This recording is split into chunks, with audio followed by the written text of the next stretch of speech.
Let's go guys! Samahan niyo akong mag-book ng flight namin papuntang Madrid, pabalik ng Madrid. Finally! So may nakita kami dito mga sa NAIA, medyo pricey siya mga 1,000 USD na, pero dalawa naman na. Pero nakita namin, merong pinakamura dito which is sa Clark. Connecting flight niya is sa Dubai, 949.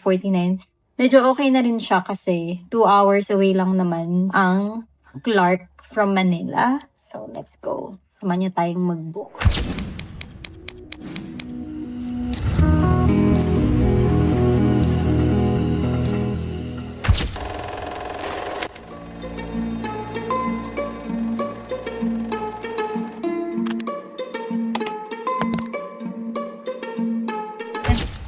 Ayan na, kung makikita nyo naman. Yung dala lang namin is 25 kilo. And then yung aming additional na 7 kilo. Grabe oh.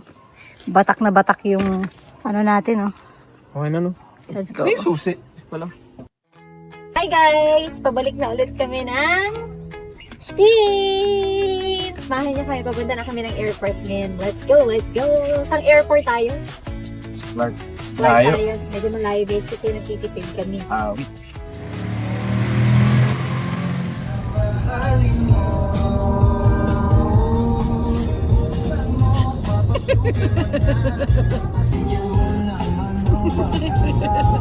Napunta.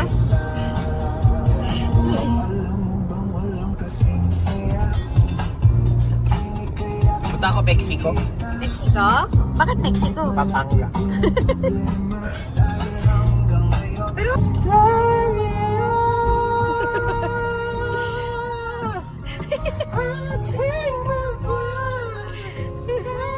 Uy, mali yung ginawa mo. Mali yun.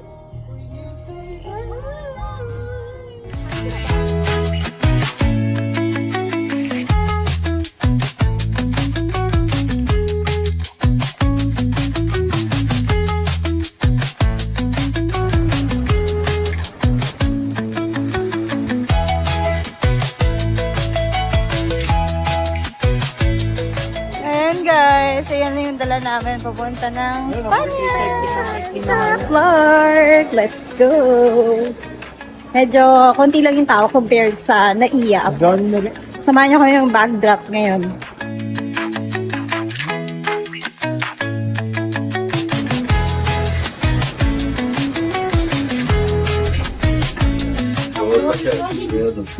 Finally!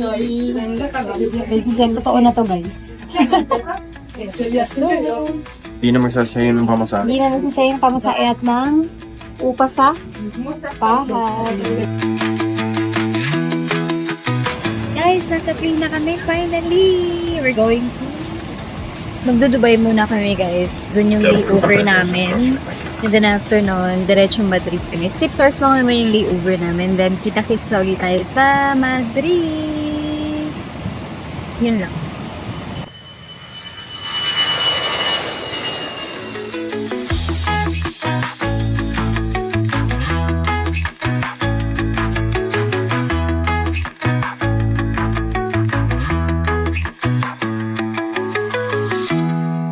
Here in Dubai. Guys, waiting kami ngayon. Dito kami nag-layover sa Dubai. So, hindi na natin nakuha na ng video lahat. Tumiretso na kami dito kung saan kami pwedeng makaupo ng tahimik. Mag-relax lang tayo kasi 6 hours yung layover natin dito sa Dubai. And then after nun, pa-Madrid na tayo. Samahan niyo kaming tumambay. So, ayun na nga guys, since 6 hours yung layover natin dito sa Dubai, mag-recharge muna tayo habang naghihintay ng ating flight going to Madrid. Hi guys! So, nandito na tayo, waiting na tayo sa boarding natin na matawag yung group natin. Group 4 tayo, hirap lang kasi tayo. So, pagkadating natin sa Madrid, one night tayo sa Agoda. Nag-book kasi kami sa Agoda.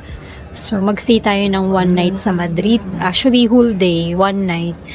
Then, the next day, Monday na ngayon dito sa Dubai. Dating natin sa Madrid ay 1:00 ng hapon. So, stay muna tayo sa hotel. After nun, kinabukasan after ng work natin, diretso na tayo sa Salamanca. Puntahan natin yung flat na nakuha namin, guys. Samahan nyo kami, of course. Yan, waiting pa kami ngayon. Medyo, parang onti lang naman yung mga tao. Pero, let's see.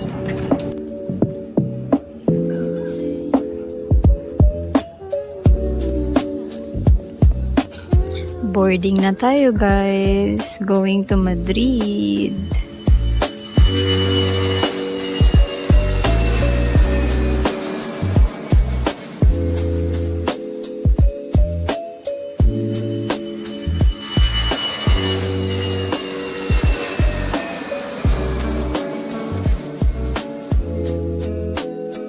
Finally guys, we're here in Spain. Kaya naman, sa mga bilingual at sa mga gustong mag-aral ng Spanish, gusto ko lang sabihin na huwag niyong isipin na hanggang dyan lang ang opportunity. Being bilingual is such a powerful skill. Hindi lang siya advantage sa work sa Philippines, but it can also open doors abroad just like this one. And honestly, hindi lang siya about work, it's also about growth, new experiences, better opportunities, and building a better future for yourself and your family. And for us, one of the biggest opportunities is that after 2 years, may chance na kaming maging qualified to apply for Spanish citizenship. Kaya malaking bagay talaga siya for our long-term goals. Kaya naman, before I end this first vlog, gusto ko munang i-introduce ang sarili ko sa inyo.